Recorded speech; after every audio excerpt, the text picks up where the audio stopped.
അതിപ്പോൾ latest smart phone, laptop, വീട്ടിലേക്കുള്ള TV, refrigerator, AC, washing machine, kitchen appliances തുടങ്ങി നിങ്ങളുടെ ഡിജിറ്റൽ ആവശ്യങ്ങൾ എന്തുമായിക്കൊള്ളട്ടെ, Oxygen is the best. Oxygen, the digital expert. അതെ, വാങ്ങുന്നത് ഓക്സിജനിൽ നിന്നാണെങ്കിൽ എല്ലാം ഒറിജിനൽ ആയിരിക്കും. വിശ്വസിക്കാം, എന്നെ പോലെ. നമ്മൾ ഇപ്പം സംസാരിക്കുന്നത് ചെറിയൊരു ഗ്യാപ്പ് വന്നുകൊണ്ട് ഇതുവരെ നടന്ന കളികളെ വെച്ചിട്ട് ഫിഫ വേൾഡ് കപ്പിനെ പറ്റിയുള്ള പൊതുവായുള്ള ചില ചോദ്യങ്ങളും ഉത്തരങ്ങളും. അതായത് പൊതുവായിട്ട് നമ്മൾ ആര് ജയിച്ചു ആര് തോറ്റു എന്നുള്ളതല്ല.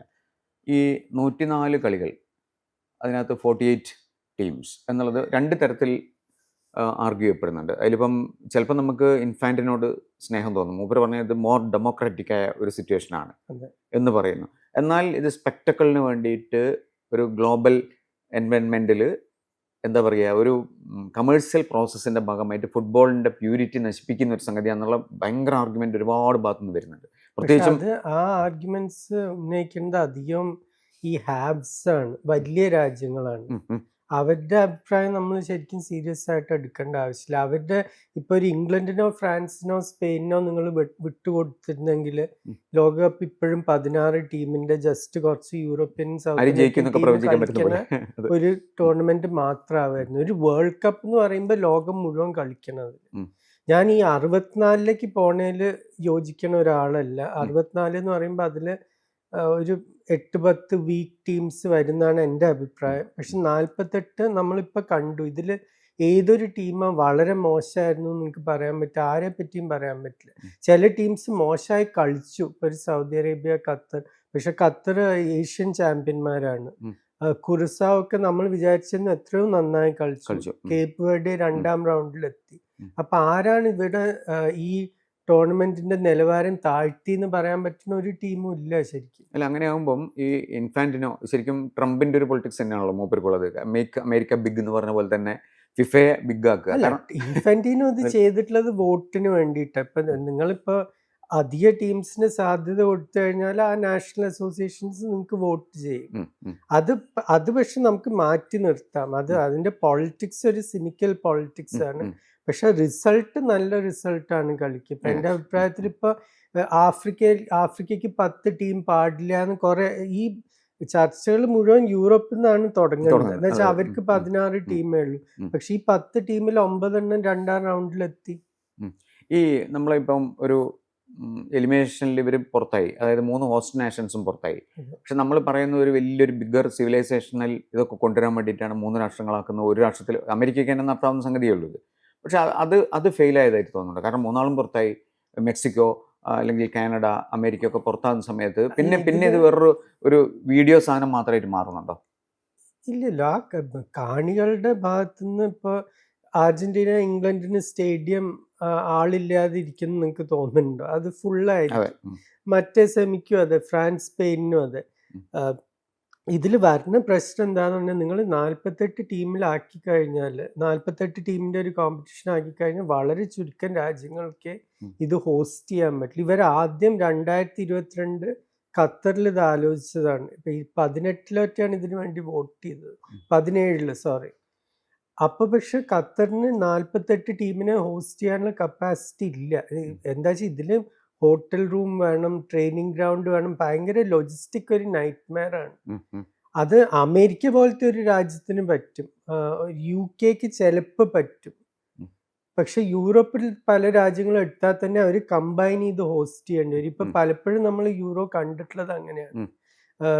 2000 ബെൽജിയമും നെതർലൻഡ്സും ഒരുമിച്ചായിരുന്നു. പിന്നെ 2008 സ്വിറ്റ്സർലൻഡും ഓസ്ട്രിയയും ഒരുമിച്ച്. അങ്ങനെ 2020 പല യൂറോപ്യൻ വെന്യൂസുമായിട്ട്.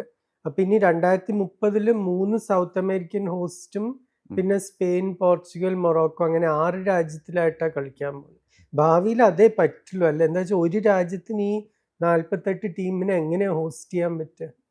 അതുപോലെ മറ്റൊരു ചോദ്യം, അതായത് വളരെ എനിക്ക് തോന്നുന്നത് ദിലീപിന് പറയാൻ പറ്റുന്ന സംഗതി എന്താ വെച്ചാൽ, ഇപ്പം നമ്മളിപ്പം മെറിറ്റ് ഓർ ഫെയ്റ്റ് ചോദിക്കുമ്പം ഈ അണ്ടർഡോഗ്സ് ഉണ്ടല്ലോ, നമ്മളിപ്പം പ്രതീക്ഷിക്കുക നോർവേ സെമിയിലേക്ക് എത്തും, അല്ലെങ്കിൽ ബെൽജിയം സെമിയിലേക്ക് എത്തും, അല്ലെങ്കിൽ മൊറോക്കോ സെമിയിലേക്ക് എത്തും എന്നൊക്കെ നമ്മൾ ഈ വലിയ ടീം ഈ റാങ്കിങ്ങിൽ ഒരു ഹയർ ഗ്രേഡ് ഇല്ലാത്ത ടീമൊക്കെ എത്തുമെന്ന് വിചാരിക്കും. അതിനകത്ത് ദിലീപിന് വലിയ നിരാശ ഉണ്ടായിട്ടുണ്ടോ ഇപ്രാവശ്യം? നിരാശ ഉണ്ടായിട്ടുണ്ടെന്ന് പറയാൻ പറ്റില്ല. എന്താ വെച്ചാൽ ഇതിപ്പോൾ എത്തിയ ടീമുകളൊക്കെ അർഹിച്ച വിജയങ്ങളാണ് അധികം. നോർവേയുടെ കാര്യത്തിൽ മാത്രം വേണമെങ്കിൽ ഒരു കാലാവസ്ഥ കാരനാന്ന് അവർക്ക് പറയാൻ പറ്റും. അത് അവർ നന്നായി കളിച്ചൊരു കളി അവസാനമായപ്പോൾ അവർക്ക് ഓടാൻ വയ്യാത്തൊരു സ്ഥിതിയായി. ബാക്കി ടീമുകളെ പറ്റി ഇപ്പോൾ ഫ്രാൻസിൻ്റെ കാര്യത്തിലും സ്പെയിനിൻ്റെ കാര്യത്തിലും ഒന്നും സംശയമില്ല. അർജന്റീന അവർക്ക് കളിക്കേണ്ടി വന്ന സാഹചര്യത്തിൽ അവർ കളിച്ച് ജയിച്ചു. അത്രേ പറയാൻ പറ്റുള്ളൂ. അതിപ്പോൾ ഇതിലൊരു ശരിക്കും ഒരു ഹാർഡ് ലക്ക് സ്റ്റോറി എന്ന് പറയാൻ വേണമെങ്കിൽ സെനഗളിൻ്റെ പറയാം, ബെൽജിയമിനെതിരെ. വേറൊരു ടീം അങ്ങനെ വളരെ അൺലക്കി ആയിരുന്നു, ഈജിപ്തിൻ്റെയും വേണമെങ്കിൽ പറയാം. ഈ നമ്മൾ ഒരു വീണ്ടും ഞാൻ ചോദിക്കുന്നതെന്ന് വെച്ചാൽ അത് ഒരു മാർക്കറ്റ് സ്പെക്ടക്കിൾ എന്നുള്ള രീതിയിൽ വൻ വിജയമാണ് ഇപ്രാവശ്യത്തെ വേൾഡ് കപ്പ്. നമ്മൾ ആദ്യം തന്നെ തുടങ്ങുമ്പോൾ തന്നെ പറഞ്ഞിരുന്നു അമേരിക്കയിലായതുകൊണ്ട് ആ തരത്തിൽ ഭയങ്കര വിജയമായിരിക്കും എന്നുള്ളത്. പക്ഷെ ഞാൻ ചോദിക്കുന്നത് ഇതിനകത്ത് ഇപ്പം നമ്മളിപ്പോൾ സെമി ഫൈനലിലേക്ക് എത്തുന്ന സമയത്ത് ഇതൊരു അതിൻ്റെ മുദ്രാവാക്യം തന്നെ എനിക്ക് തോന്നുന്നത് എല്ലാവരും ഒന്നിച്ചെന്നൊക്കെയുള്ള ഗ്രേറ്റ് ഈക്വലൈസർ എന്നുള്ളൊരു മൂവ്മെൻറ്റ് പോലെയൊക്കെയാണ് ഫുട്ബോളിൻ്റെ ഫിഫ വേൾഡ് കപ്പ് എന്ന് പറയുന്നത്. പക്ഷെ അങ്ങനെ ഉണ്ടോ? നമ്മൾ കാണുന്നത് അവസാനം 4 ടീം ഇങ്ങനെ എത്തുന്നു. അത് റഫറിങ്ങിൻ്റെ കുഴപ്പമോ വാറിൻ്റെ കുഴപ്പമോ ഒന്നും ആയിട്ടില്ല ഞാൻ ചോദിക്കുന്നത്. പക്ഷെ അങ്ങനെ എത്തുന്ന സമയത്ത് ആ ടോപ്പിലെത്തുന്ന ടീംസ് എന്ന് പറയുന്നത് നമ്മൾ പ്രതീക്ഷിക്കുന്ന ടീംസാണ്, അല്ലാതെ വരാതിരിക്കുമ്പോൾ. ഞാൻ നേരത്തെ അണ്ടർ ഡോഗിൻ്റെ ചോദ്യം ചോദിച്ച പോലെ അല്ല, പൊളിറ്റിക്കലി ഇക്കോണമിക്കലി അതിനുള്ള പ്രോബ്ലംസ് എന്താണ്? പൊളിറ്റിക്കലും ഇക്കണോമിക്കലും അധികം സ്ട്രക്ചറൽ പ്രോബ്ലംസ് ആണ്. ഇപ്പോൾ ബാക്കി രാജ്യങ്ങൾ നോക്കിക്കഴിഞ്ഞാൽ അവർ പതുക്കെ അടുത്ത് വരുന്നുണ്ട്. ഇപ്പോൾ ഒരു ജപ്പാനൊക്കെ എനിക്ക് എൻ്റെ അഭിപ്രായത്തിലൊരു 10-20 കൊല്ലത്തിലൊരു ലോകകപ്പ് സെമി ഫൈനലിലും അല്ലെങ്കിൽ ഒരു ഫൈനലിലും എത്താൻ കഴിവുള്ളൊരു ടീമാണ്. അതേപോലെ ആഫ്രിക്കയിൽ നിന്ന് ഇപ്പോൾ മൊറോക്കോ ഇൻവെസ്റ്റ് ചെയ്യാൻ തുടങ്ങിയിട്ട് ഒരു 10-15 കൊല്ലമേ ആയിട്ടുള്ളൂ ശരിക്കും അവരുടെ ഡെവലപ്മെൻറ്റ് പ്രോഗ്രാമിൽ ഇൻവെസ്റ്റ് ചെയ്യാൻ തുടങ്ങിയിട്ട്. ആ അക്കാഡമിയിൽ നിന്ന് വന്നിട്ടുള്ള കളിക്കാരുടെ മികവ് നമ്മളിപ്പോൾ തന്നെ കണ്ടു കഴിഞ്ഞു. അത് ഇനിയും മുന്നോട്ട് പോവുകയുള്ളൂ. ഉസ്ബെക്കിസ്ഥാൻ്റെ യൂത്ത് പ്രോഗ്രാം വളരെ നല്ലതാണ്. അങ്ങനെ പല മാതൃക മോഡൽസും ഉണ്ട് ഇന്ത്യ പോലത്തെ ഒരു രാജ്യത്തിന് ഫോളോ ചെയ്യാൻ. അപ്പോൾ അങ്ങനെ നോക്കിക്കഴിഞ്ഞാൽ ആ ഗ്യാപ്പ് കുറഞ്ഞു വരികയാണ്. പക്ഷെ ഇപ്പോഴും ഇപ്പോൾ സ്പെയിൻ്റെയും ഫ്രാൻസിൻ്റെയൊക്കെ സ്ട്രക്ചർ ഫ്രാൻസിൻ്റെ അക്കാഡമി സെറ്റപ്പ് ചെയ്തത് 1988-ലാണ്, ക്ലെയർ ഫോണ്ടെയിൻ അക്കാഡമി. അത് കഴിഞ്ഞിട്ട് ഇപ്പോൾ രാജ്യം മുഴുവൻ അങ്ങനത്തെ 15 അക്കാഡമി വേറെ ഉണ്ട്. അപ്പം അത് ഏകദേശം 40 കൊല്ലമായി. അപ്പം തീർച്ചയായിട്ടും ബാക്കി രാജ്യങ്ങൾക്ക് അതായിട്ട് ക്യാച്ചപ്പ് ചെയ്യാൻ സമയമെടുക്കും. പഠിക്കൂ CA, CMA, CS, ACCA, CMA USA, ഇന്ത്യയിലെ നമ്പർ 1 അക്കാഡമിക് എക്സ്പെർട്സിനൊപ്പം. Affordable fees, highest pass percentage at triple i commerce academy. Expanded സ്ലോട്ട്സിനെ പറ്റി ഇപ്പം പറഞ്ഞല്ലോ, ഇപ്പം ആഫ്രിക്കൻ അല്ലെങ്കിൽ ഏഷ്യൻ, ലാറ്റിൻ അമേരിക്കൻ, അമേരിക്കൻ, അല്ലെങ്കിൽ നമ്മൾ പറയുന്ന പിന്നെ യൂറോപ്പിന് എന്തായാലും ഒരു ഫിക്സ്ഡ് ബർത്ത് എപ്പോഴും കിട്ടും. അപ്പോൾ ഇതിനകത്ത് ഇപ്പം 64 നാഷൻസ് എന്നുള്ള ഇതാണ് ഇൻഫാന്റിനോയുടെ പ്രിൻസിപ്പിൾ. അതിനകത്ത് ദിലീപ് എതിർക്കുന്നുണ്ട്. അപ്പം ഞാൻ ചോദിക്കുന്നത്, അത് ശരിക്കും പറഞ്ഞു കഴിഞ്ഞാൽ ഫുട്ബോളിനെ ഡെമോക്രാറ്റൈസ് ചെയ്യാനുള്ള ഒരു ഗ്ലോബലൈസ്ഡ് മാർക്കറ്റ് വെഞ്ചർ എന്നുള്ള രീതിയിൽ നമ്മൾ അംഗീകരിക്കല്ലേ വേണ്ടത്? എതിർക്കണം എന്ന് പറഞ്ഞാൽ അത് ആ എക്സ്ട്രാ 16 സ്ലോട്ട് വോട്ടിന് വേണ്ടി കൊടുക്കരുത്. അത് ടീമുകളുടെ മികവ് നോക്കിയിട്ട് കൊടുക്കണം. ഇപ്പം എൻ്റെ അഭിപ്രായത്തിൽ 16 സ്പോട്ട് എക്സ്ട്രാ ഉണ്ടെങ്കിൽ അതിലൊരു 4-5 എണ്ണെങ്കിലും യൂറോപ്പിലേക്ക് കൊടുക്കണം. എന്നാലേ നമുക്കൊരു ഇറ്റലി ഇല്ലാത്തൊരു ലോകകപ്പ്, ഇതൊക്കെ കളിയെ ബാധിക്കണ ഒരിതാണ്. നമുക്ക് പറ്റണത്രയും നല്ല ടീംസ് വന്ന് കളിക്കണം. അപ്പോൾ ഒരു ഇറ്റലി മിസ് ചെയ്യുക, അല്ലെങ്കിൽ അടുത്ത കാലത്ത് നെതർലൻഡ്സ് മിസ് ചെയ്തിട്ടുണ്ട്, ബെൽജിയം മിസ് ചെയ്തിട്ടുണ്ട്. അപ്പം അങ്ങനത്തെയൊക്കെ ടീമുകൾ കളിക്കുക വേണ്ടത് നമുക്ക്. അപ്പം അതിൽ ആ യൂറോപ്പിന് ഒരു 20 സ്പോട്ട് കൊടുത്തു കഴിഞ്ഞാൽ പിന്നെ ബാക്കി കുറേ എണ്ണം ആഫ്രിക്കയിലേക്കാണ് പോകേണ്ടത്. ആഫ്രിക്കയിൽ നിന്നും നല്ല ടീംസ് എപ്പോഴും മിസ് ചെയ്യാറുണ്ട്. നൈജീരിയയും കാമറൂണും ഇത്തവണ പുറത്തായിരുന്നു. ഏഷ്യയിൽ ഞാൻ അധികം കൂട്ടിക്കൊടുക്കില്ല. എന്താ വെച്ചാൽ ഇതുവരെ ഏഷ്യ പ്രൂവ് ചെയ്തിട്ടില്ല അത് അർഹിക്കുന്നു എന്നുള്ളത്. പക്ഷെ അത് എങ്ങനെ ഡിവൈഡ് ഇതിൽ കഷ്ടം എന്താന്ന് പറഞ്ഞാൽ, ഇത് വോട്ടിന് വേണ്ടി ചിലപ്പോൾ സെൻട്രൽ അമേരിക്കയ്ക്ക് ഇനിയും 3 സ്പോട്ട് കൊടുക്കും. അത് അവിടെ നല്ല ടീമുകളില്ല. അപ്പം അങ്ങനെ വരുമ്പോൾ അത് രാഷ്ട്രീയപരമായിട്ട് അലോട്ട് ചെയ്യരുത്, മികവ് അനുസരിച്ച് കൊടുക്കണം. ഇതിൽ ഇപ്പം മെക്സിക്കോ, കാനഡ, അമേരിക്ക എന്നുള്ള 3 ഹോസ്റ്റ് നാഷൻസ് ഇവർ തമ്മിൽ ഭയങ്കര പ്രശ്നങ്ങളാണ്, പ്രത്യേകിച്ചും ട്രംപിസത്തിൻ്റെ ഒരു കാലത്ത്. എന്തെങ്കിലും തരത്തിൽ ഇപ്പോൾ ഇമിഗ്രേഷൻ പോളിസിയോ നമ്മൾ കാണുമ്പോൾ എല്ലാവരും കൂടി ഇരുന്ന് ആർത്ത് ഉല്ലസിക്കുന്നു, ചിരിക്കുന്നു, അങ്ങോട്ടും ഇങ്ങോട്ടും പോകുന്നു, നമ്മൾ കാണുന്ന വീഡിയോസിലൊക്കെ എല്ലാവരും ഉണ്ട്. പക്ഷെ ഇതെന്തെങ്കിലും തരത്തിൽ ഇത് സോഫ്റ്റൻ ചെയ്യുന്നത് ദിലീപിന് തോന്നുന്നുണ്ട് പൊളിറ്റിക്കലി? ഇല്ല, ഇതിപ്പോൾ പൊളിറ്റിക്കലായിട്ട് അതൊരു ഭാഗത്ത് നടക്കണം, കളി ഒരു ഭാഗത്ത് നടക്കണം. അതിപ്പോൾ യുദ്ധമുള്ള സമയത്തും ലോകകപ്പ് നടന്നിട്ടുണ്ട്. മറ്റേ എൽ സാൽവഡോറും ഹോണ്ടിയൂറസും യുദ്ധത്തിന് പോയി ഒരു വേൾഡ് കപ്പ് ക്വാളിഫയർ കഴിഞ്ഞിട്ട് 1969 അപ്പം അത് നടന്നുകൊണ്ടിരിക്കും.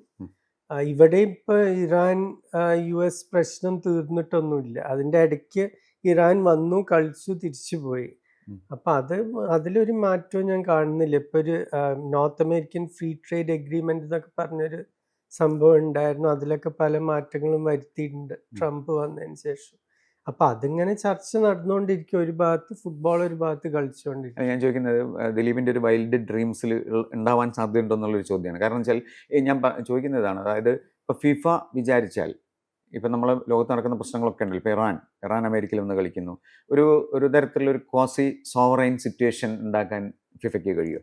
പറ്റില്ലല്ലോ. ഫിഫയുടെ നിലപാട് എന്താന്ന് പറഞ്ഞാലും രാഷ്ട്രീയം കളിക്കളത്തിലേക്ക് വരരുത് എന്നാണ്. എന്നുവെച്ചാൽ അത് നിങ്ങൾ അനുവദിച്ചു കഴിഞ്ഞാൽ വേറെ പല പ്രശ്നങ്ങളും വരും. ഇപ്പോൾ ഈജിപ്തിൻ്റെ കോച്ചിന് വലിയ വിമർശനം കിട്ടിയിട്ടുണ്ട്. മറ്റേ പാലസ്തീൻ ഇതിനെപ്പറ്റി സംസാരിച്ചു, വളരെ ഓപ്പണായി സംസാരിച്ചു എന്നൊക്കെ പറഞ്ഞിട്ട്. അതപ്പം നിങ്ങൾ ഒരു വിഷയം അനുവദിച്ചു കഴിഞ്ഞാൽ, നമ്മൾ നേരത്തെ ഈ LGBTQ പ്രൈഡ് മാച്ചിനെ പറ്റി സംസാരിച്ചു. അപ്പോൾ ഓരോ വിഷയങ്ങളും നിങ്ങൾ ഇതിലേക്ക് വരാൻ തുടങ്ങിക്കഴിഞ്ഞാൽ അത് വലിയൊരു പ്രശ്നമായി മാറും. പിന്നെ ടീംസ് തമ്മിലുള്ള അന്തരീക്ഷം തന്നെ മോശമാവാൻ സാധ്യതയുണ്ട്. ഇതിനകത്ത് ഇൻഫാന്റിനെ പറ്റി വീണ്ടും പറയുകയാണ്. ഞാൻ എന്താ വെച്ചാൽ ഞാൻ ഇങ്ങനെ ആലോചിക്കായിരുന്നു. കാരണം എഡ്വേർഡോ ഗലീനോൻ്റെ ഒക്കെ നേരെ ഓപ്പോസിറ്റ് ആയിട്ടുള്ള ഡ്രീമുള്ളൊരു മനുഷ്യനാണ്. മൂപ്പര് പറഞ്ഞ every nation has a right to dream എന്നുള്ളതാണ് മൂപ്പരുടെ ഒരു മുദ്രാവാക്യം. അതായത് ഇന്ത്യക്കായാലും ചൈനയ്ക്കായാലും നേപ്പാളിനായാലും എല്ലാവർക്കും ഡ്രീം ചെയ്യാം, അതിന് സൗകര്യമൊരുക്കുക എന്നുള്ളതാണ് എൻ്റെ ഫുട്ബോൾ ഡ്രീം എന്നാണ് ഇൻഫാന്റിനോ പറയുന്നത്.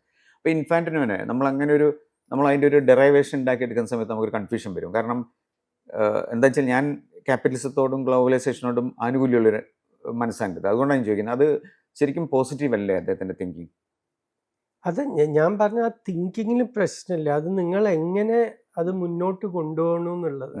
അത് നിങ്ങൾക്ക് അടുത്ത ഇലക്ഷന് വോട്ട് കിട്ടാൻ വേണ്ടിയിട്ട് ചെയ്യണ ഒരു നീക്കാണോ, അതോ ശരിക്കും ഫുട്ബോളിനെ ഗ്ലോബലാക്കാൻ വേണ്ടിയിട്ടാണ്? ഇപ്പം വെറുതെ ഏഷ്യക്ക് ഈ 16 എക്സ്ട്രാ സ്പോട്ടിൽ നിന്ന് 8 കൊടുത്തിട്ട് ഒരു ഇന്ത്യ അവിടെ എത്തി എല്ലാ മാച്ചും 5-0 തോറ്റിട്ട് തിരിച്ചു വന്നിട്ട് ഒരു കാര്യമില്ല. അതിന് പകരം എങ്ങനെ ഏഷ്യൻ ഫുട്ബോൾ കുറേ കൂടി ശക്തമാക്കാൻ പറ്റുന്നുള്ള ആ ഒരു രീതിയിൽ ചിന്തിച്ച് അതനുസരിച്ചിട്ട് ഡിവിഷൻ ചെയ്യണം ഈ 16 സ്പോട്ട്. അടയാളപ്പെടുത്തുക കാലമേ, ഘടികാരങ്ങൾ നിലയ്ക്കുന്ന സമയം. പക്ഷെ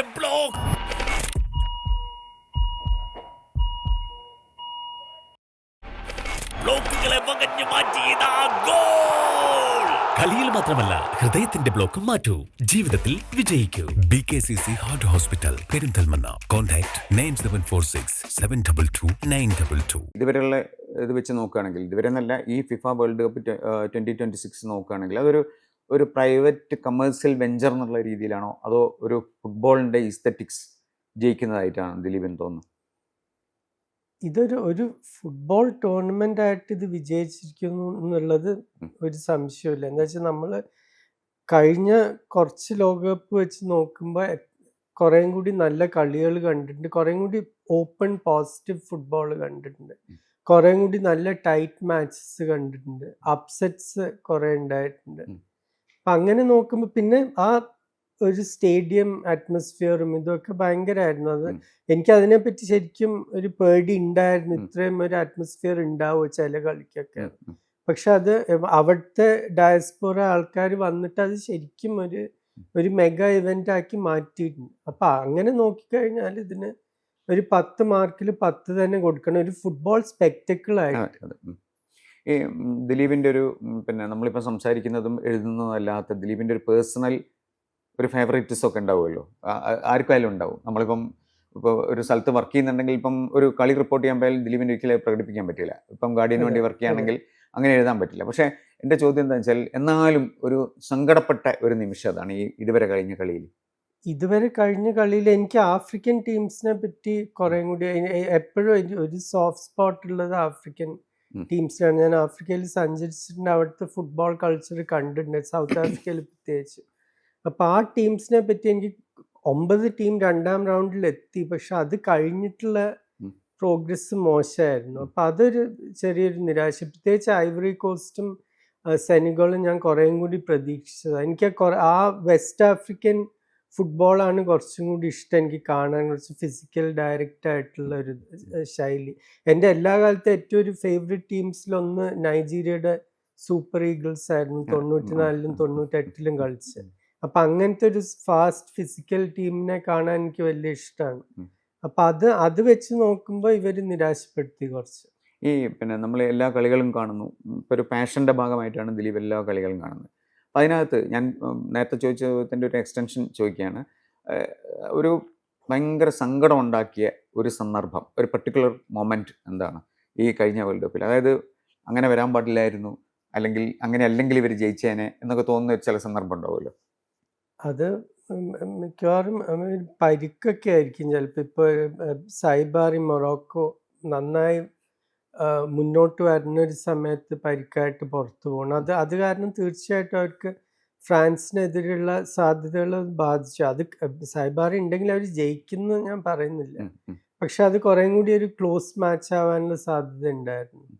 അതേപോലെ ഇപ്പോൾ കാനഡയുടെ ഇസ്മായിൽ കോൺ, അതെ, ഇസ്മായിൽ കോൺ, അതൊക്കെ പിന്നെ എന്താ പറയുക, ഒരു ഫുട്ബോളിങ് ആക്സിഡന്റ് എന്ന് നമുക്ക് വേണമെങ്കിൽ പറയാം. ഏറ്റവും വലിയൊരു നിരാശ എനിക്ക് ഉറുഗ്വേ പുറത്തു പോയത്. വേറെ എനിക്ക് ആ ടീമിനെ പൊതുവെ ഇഷ്ടമല്ല, പക്ഷെ മാർസലോ ബിയൽസ എന്നുള്ള കോച്ചിന് എനിക്ക് വലിയ ബഹുമാനമാണ്. അത് പക്ഷെ ബിയൽസയും ആ ടീമുമായിട്ട് ഒരിക്കലും ശരിയായിരുന്നില്ല. ആ ഒരു കെമിസ്ട്രി തീരെ ശരിയായിരുന്നില്ല. അത് വളരെ ഒരു ദയനീയമായ ഒരു എക്സിറ്റ് ആയിപ്പോയി. അതും എനിക്ക് തോന്നുന്നു ഇതോടെ അദ്ദേഹത്തിന്റെ കോച്ചിങ് കരിയറും അവസാനിച്ചു എന്നാണ് തോന്നുന്നുണ്ട്. അതൊരു വളരെ ഇത്രയും വലിയൊരു കോച്ചിന് അങ്ങനെ ഒരു രീതിയിൽ അവസാനിക്കാതെ അതൊരു സങ്കടം തന്നെയാണ്. ഈ നമ്മളിപ്പം അഗണീസിനെ പറ്റി പറയുന്ന സമയത്ത് അതുപോലെ തന്നെ എക്സ്റ്റാസിസ് ഉണ്ടാവുമല്ലോ. അതായത് പിന്നെ ഒരു ഫുട്ബോൾ ഫിലോസഫിയിൽ അല്ലെങ്കിൽ ഫുട്ബോളിൻ്റെ ഒരു ഭയങ്കരമായിട്ടുള്ള ദിലീപ് ഏറ്റവും എക്സൈറ്റഡ് ആയിട്ടുള്ള മൊമെന്റ് ഏതായിരുന്നു ഈ കളിയിൽ? എങ്ങനെയായാലും അത് കേപ്പ് വേർഡേഡ് ഇതാക്കി. ഒന്നാമത് നമ്മൾ ആരും ഈ രാജ്യത്തെ പറ്റി കേട്ടിട്ട് പോലും ഇല്ല ഒരു 6 മാസം മുമ്പ് വരെ. അവര് വന്ന് സ്പെയിനായിട്ട് സമനില പിടിക്കുക, ഉറുഗ്വയെ ഞെട്ടിപ്പിക്കുക. ഡ്രോ ആയിരുന്നു, പക്ഷെ എന്നാലും ശരിക്കും പേടിപ്പിച്ചു.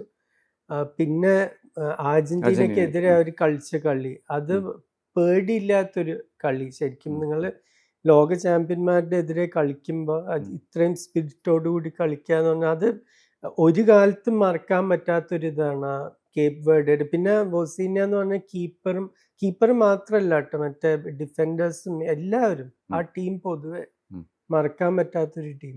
ഇനി അവസാനമായിട്ട് ഈ സെഷനിൽ ചോദിക്കാനുള്ളത്, അതായത് ഇപ്പം ദിലീപ് ഇത്രയും ദിവസം ഈ എല്ലാ കളിയും കാണുകയും എല്ലാ കളിയും റിവ്യൂ ചെയ്യുകയും ചെയ്യുന്നൊരു സിറ്റുവേഷൻ ഉണ്ടല്ലോ. അതിൽ ഞാൻ ചോദിക്കുന്ന നമ്മുടെ ഒരു മെൻ്റൽ ഹെൽത്ത് എങ്ങനെയാണ് ഇപ്പം ഈ സെമി ഫൈനലിന് മുമ്പ്? എന്താണ്?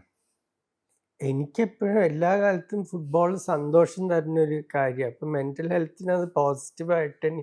ഇനി ഇതിപ്പോൾ കഴിയുമ്പോഴായിരിക്കും ഒരു ക്രാഷ് വരിക. ശരിക്കും അതെനിക്ക് എല്ലാ കാലത്തും അത് ഉണ്ടായിട്ടുണ്ട്. ഇപ്പോൾ ഒരു ക്രിക്കറ്റ് ടൂർണമെൻ്റ് ഒക്കെ കവർ ചെയ്യുമ്പോൾ 7 ആഴ്ചയൊക്കെ ആയിരുന്നു പണ്ടൊക്കെ ലോകകപ്പ്. ഇപ്പോഴും അതെ. അപ്പം എല്ലാവരും പറയാം എങ്ങനെ ചെയ്യാൻ പറ്റും. എനിക്ക് പക്ഷെ ആ 7 ആഴ്ച ഇത് കവർ ചെയ്യുമ്പോൾ ഒരു ക്ഷീണവും തോന്നില്ല. അത് കഴിഞ്ഞിട്ട് പിന്നെ നമ്മൾ എന്ത് ചെയ്യുന്നുള്ളൊരു ചോദ്യമായിരുന്നു എപ്പോഴും. അതാണ് ഇപ്പോഴും. ഇപ്പം എനിക്കൊരു പ്രശ്നമില്ല.